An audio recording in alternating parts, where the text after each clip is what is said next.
Hello, everyone. It is Rory here at that Eurovision site, Eurovision with a Slice of Life. We are continuing on with our interviews for Dora 2026, Croatia's national selection for the Eurovision Song Contest. And in this interview, I'm joined by the absolutely amazing Ananda, who will be hopefully representing Croatia with her song Dora.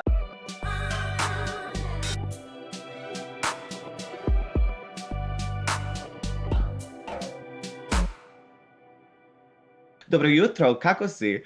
Dobro jutro, amazing Croatian. That Ah, that najlepša was an hvala, incredible najlepša accent. hvala. Wow, oh my God, you know quite a lot of Croatian actually. I'm trying my best. I'm not the best, but I'm doing the best You're that I doing can. amazing, sweetie. Hvala, Hi everyone, hvala thank you so lijepa. much for inviting me. Thank you so much for joining us. It's an absolute pleasure to have you here. So I guess just to kind of get us started, I mean, you got the call to say you're in Dora. How was that for you when you found out that you were actually going to be competing in this year's competition? We don't actually, I don't know if you know this, but we actually, at least in Croatia, we don't get calls. We don't get notified that we've been through. Like, we find out the same way everyone else does when they post it. So I actually didn't, I can't remember how I found out, actually. I think a friend sent it to me or something, because I was like away, because I was working or something in a studio, I think. And then I just saw like a screenshot, I believe. And I was like, oh my God, both Dora and Mantra, what like the song that I've written for Lara are in. I was like, here we go again.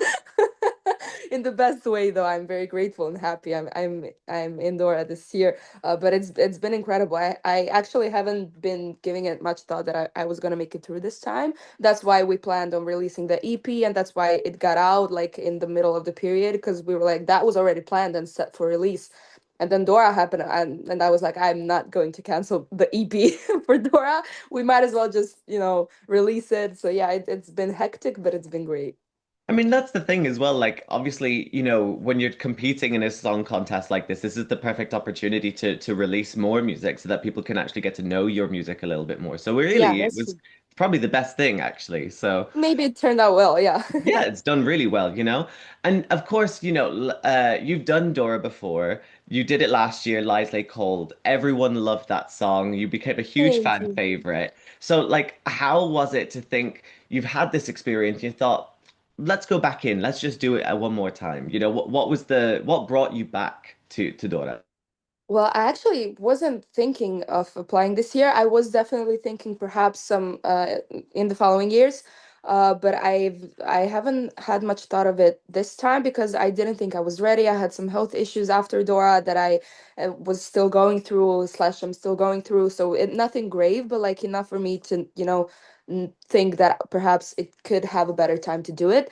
But then at the end of August, I was invited to a songwriting camp in Flevoland in Netherlands by Bas Wissink. He actually did Poison Cake last year, and that happened like 2 days prior to the camp because something messed like someone quit or something. They couldn't come because of some unfortunate situations, and they called me up and they were like, "Please save us. We need an artist." And I was like, "I'm gonna come if I'm gonna be a songwriter because I." Do not plan on going to Dora this year. And they were like, yeah, yeah, just come. We'll figure it out.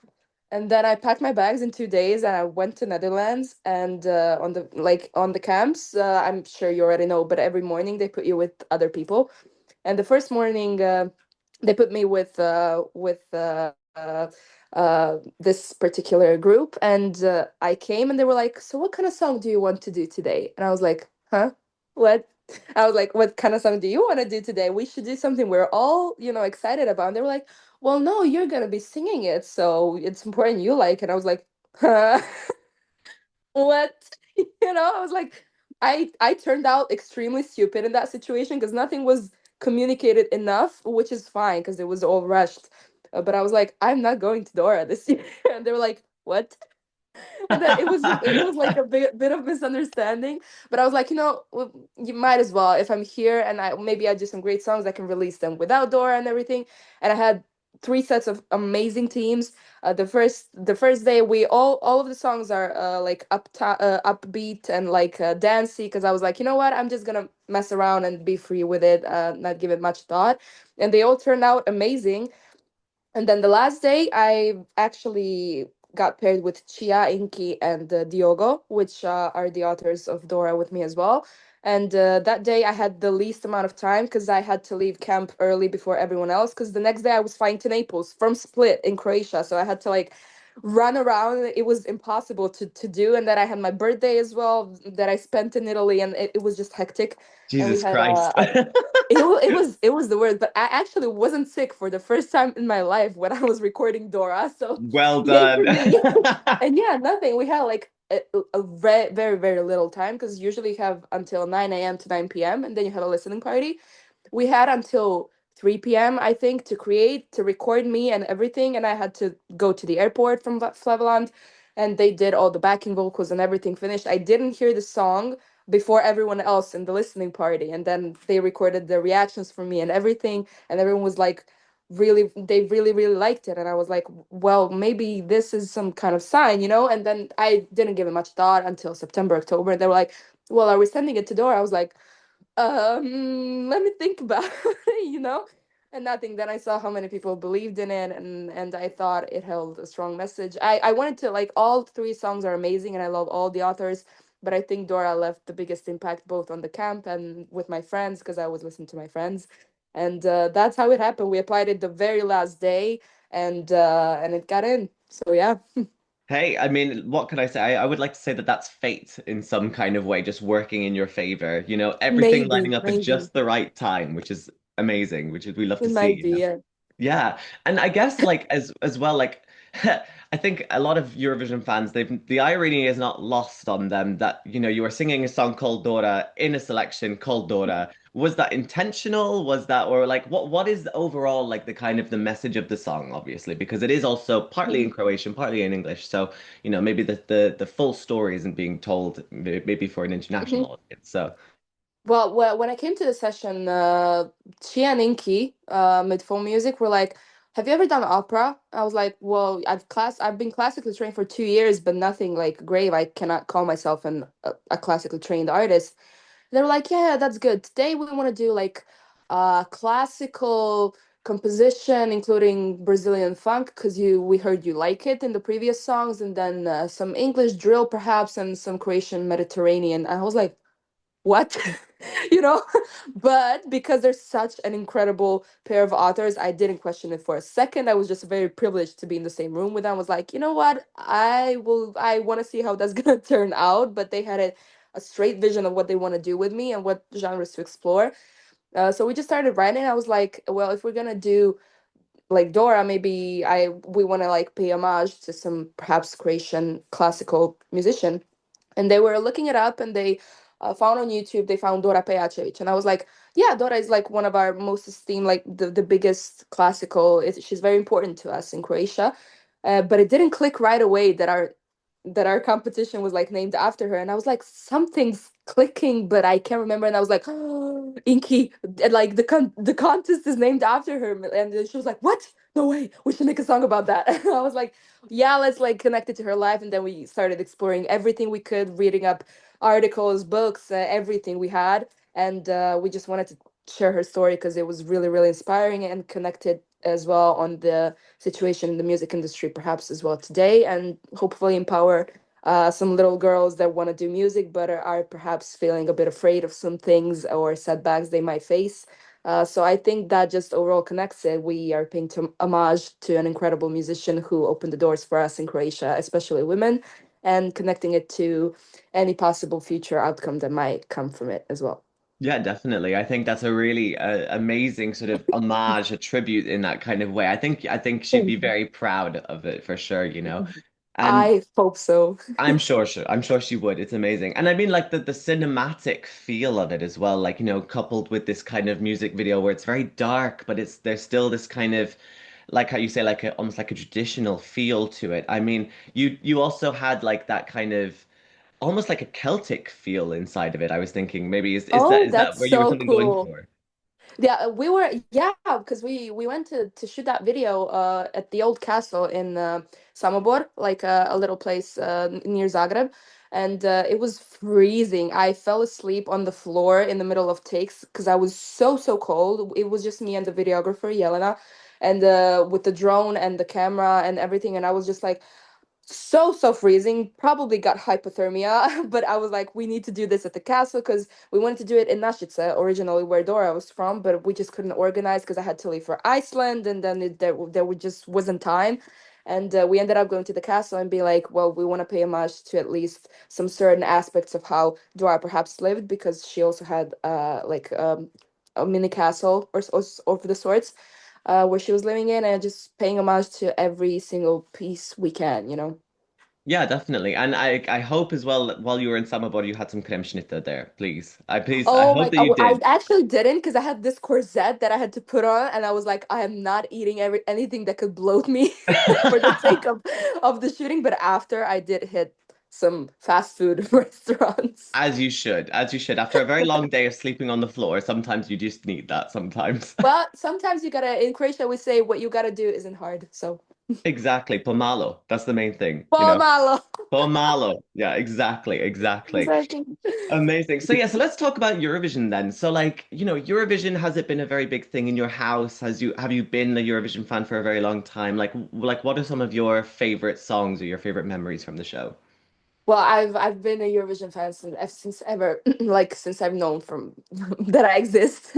My mother got me into it, and we would always watch it while I was little. And every single year, we were in front of the screen. And even though this isn't something to be proud of, I did miss school a couple of times, some certain years, because it just wasn't possible to get back home in time to watch Eurovision, and that was very important. My mom did not approve of this, but I was sneaky with it. I was like, I'm sick or something, and then I would just stay home, be prepared for Eurovision, and like watch it, like analyze. I had like the scoreboards printed out, and then like note all the grades and everything. Always being pissed off about my favorites not going through or not winning. This is rigged, this is the bull. A But I'm true obviously. Eurovision fan, a true Eurovision fan right here. Man, I cannot even. But like my first ever touch with was Nocturne. I wasn't even born then, but my mom loved it, and she kept humming it while we were always traveling. And she had this little riff that she did that the violin actually played, and I was obsessed with it because I couldn't replicate it for the love of God. And I was like, this is so frustrating. Please teach me how to riff. And then she was like, because my mom sings as well. And then she was like, well, you just gotta keep watching Eurovision, and then that's how it started. And I couldn't tell you what my favorite songs are. I love the what's the Moldova, the girl. She was a couple years back. She was like this, she extremely perky, cheery, fun. She had like these pigtails or something. What was the name of the song? Pigtails. Oh What was God. the Okay, name now of this? Oh my God. you're making me think about it now. Uh, I She don't. did like a in the song or something. Oh my God. Oh my God. La la la la la la la la la la la la la la la. Oh, Armenia. That's Armenia. Jacko. Yeah, yeah, yeah, yeah. Sorry. Ladaniva. Yeah, great I song. loved her. I loved the Hey Mama by the Sunstroke Project. I loved obviously Euphoria. I obviously all the like Rise Like a Phoenix, the big, but I loved the one thing that I still feel like she'd go through, and I voted for her, and I didn't get how televoting works, and I was like, how did she get 0 points? I voted for her, as if it meant anything that I voted for her only. And then it was I Stand by Gabriela Gunčíková. I think it was Uh-huh. Czech Republic Czechia. Yeah, yeah, 2016. yeah, yeah. Yeah. And I was like, this is an incredible song, and she's an incredible vocalist. How did this not go through? And I was like, well, maybe my love for ballads isn't reciprocated by everyone as much, because I'm a sucker for a good ballad in Eurovision. But, there's always people that make it through, don't make it through, but we get great music from Eurovision. Oh, So, definitely, yeah. And I mean, she made it through to the final, which is good, but she just came like last with the televoting, which is an yeah, yeah, absolute yeah, disaster. Yeah, absolute disaster. I love that song as well, so you have very good yeah, taste. Let me just say that now. yeah. It's amazing. Word. Exactly, exactly. So I guess that just as well as that, I mean, now that you know that, like, we know that you're such a big Eurovision fan, what would it mean to you then if you were able to actually get through Dora and then to actually end up winning the show and actually getting to represent the country, your country and such a big stage? That's just absurd to even think about because to me it's absurd that even I'm in Dora. It was absurd the first time, is just as absurd the second time. Like I'm not taking it for granted at all. I was just like, I'm grateful to be on the stage surrounded by these amazing people, and the winning to me is so far, not because necessarily I don't believe in the song or myself, but it's just because I it's not what I'm doing it for. I'm always trying to just bring music to the audience, and hopefully they find pieces of themselves in my music. But I it would obviously mean everything because I would just be like, hey mom, I made it. We've been watching for the past 20 years of my life, and now I'm here. So I think it would just be incredibly emotional. If I were to win, I would probably be ugly crying, would not be able to do the winning performance afterwards. I would quit. I would not be that one of those that like look pretty, I don't know, winning and stuff. I would be ugly crying, snorts and all. So I hope that doesn't happen for the sake of that. But we'll see. Hey, I mean, if you have sometimes you have to take some lows in order to enjoy some highs. So I think, us missing out on the reprise, I think is okay. So that's fine. It's all good. Perhaps. Amazing, amazing. Yeah, and just also, I guess, your music is now being introduced to such a huge variety of different people now from all across the world and everything like that. Like, if one person who listens to Dora and thinks, "Oh my God, I need to check out some more of her music," what would be one song from your repertoire that you would recommend people to listen to? Oh my God, I have no idea. I maybe I would go for Duende because that was one of the songs that recently got released under the same EP called Duende. But that EP is so full of genres that I couldn't pinpoint to one. But I think Duende is one of my favorite songs ever written currently. So maybe to try and go do that. It is not commercial at all, but maybe it's a good thing. Maybe I would say that one. Yeah, okay. I mean, sometimes you need a little bit of experimentation. Not everything is going to be a single worthy thing. It's just allowing you to Yeah. just explore a little bit more just as an artist, isn't it? So amazing. Yeah, exactly, exactly. Yeah. And I guess just sort of one final question then. I mean, what's your message to all of these new people that are now going to be discovering you thanks to Dora? Obviously, you've done it last year, you've done it this year. People are going to be following your journey. Like, what is your message to them? I just always want to share my experience generally being both in the industry and both generally in life to always take care of yourselves and your health first because nothing exists without health. I've been proven that last year. Well, I had like a ton of diagnoses and sickness and illnesses that I've had to go through while I was doing Dora, and that was completely on me. Because as much as I thought I was keeping up a healthy tempo, I was not. I was not sleeping. I was not eating healthy. So I would be transparent about that and just try to always be healthy about everything you do. And then considering my music, I hope someone's gonna find some pieces of them in my music. And if not, that's completely okay. I'm looking forward to constructive criticism as well. I can only improve like that. I'm not the smartest in the world, nor do I think so. So I just kind of hope that people are going to be surprised with what we've created this year, and that hopefully, I'm praying because I haven't had any issues so far, but to make through everything smoothly and without any sicknesses, and just to appear on the stage and do my best to represent the song in the light that we made it, with the love we made it, and hopefully it's gonna get accepted like that as well. If not, that's life. It happens. That's it. Exactly, exactly. And I mean, just to quote one amazing Eurovision song, as you probably will know it, Umjetnica mora biti zdrava. So, That that's actually oh, the one thing everyone keeps saying for the past year as an inside joke to me. They were like, "Umjetnica mora biti zdrava." They keep, pushing my buttons around it, which is completely fair. And then I've heard that sentence so much now that I feel like I've made the song, So it's just like I agree with that statement, and it's very, very true. Umjetnica mora biti zdrava. it's just a life motto at this stage, just regardless of anything. It's amazing. Constructa was ahead of her time. Oh, 100%. Fingers crossed that she makes a comeback at some point. Let's hope, let's hope. Yes, I love her. I Amazing. love her. Love Amazing. her. Well, najlepša hvala i sretno u polufinalu. It's going to be amazing to see what you actually bring to the stage. I can't wait to see how it's all going to pan out. Thank you so much for giving some of your Thank time you to speak so to us. much for It's your really incredible appreciated. creation. Thank you so much. I'm doing the I'm best that I baffled. can. That accent is amazing. Thank you so much. Thank you so much. Thank Have a you. great day. You too. Thank you. Bye.